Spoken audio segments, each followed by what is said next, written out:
Do you like the vest? My wife got me an anniversary present. It's a tweed waistcoat. Kinda suits the professor costume, no? Up to this point in the class, we've been designing the story from the top down. In just 4 sentences, what's the overall story? And then we talked about the acts, we talked about the sequences, the chapters. Each sequence has 3 to 5 scenes in it. We're going from the largest unit of plot, the overall story, all the way down. But what's the smallest unit of story? The smallest unit of the plot, the least thing that can happen in the plot, is called an action. An action is a verb that the protagonist performs in the story. Any verb, you get to pick the verb, and you can pick the adverb too. Why not? Talking about action gets really, really trippy because we're getting to the point where being an architect with your story, planning every single moment of the story, kind of meets being a gardener by letting the characters just behave and do their own thing. So this is where my systems kind of start to break down a little bit, which is good. I'm handing over power to you.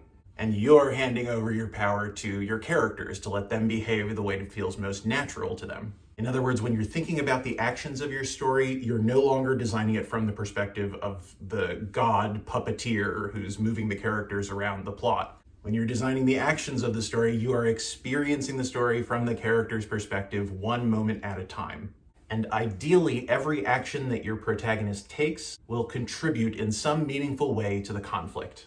The protagonist behaves in a way that helps the audience understand their motivation. The protagonist tries to do something to overcome their antagonism. The protagonist focuses all their efforts to try and get the objective. What are they doing? What's the verb? Are they punching? Are they begging? Are they reflecting? Are they blowing up the Death Star? When I start planning the plot by the action, the smallest unit of plot, I start to see my story the way that Neo sees the Matrix. I have like Terminator vision, because the story really does break down into this protagonist performs this action, which is followed up by another action, which is followed up by another action, which is followed up by another action until the end. So my challenge to you this week is to start looking at stories as a gigantic collection of verbs. What are the most interesting verbs that demonstrate where the character is and how they're dealing with the conflict?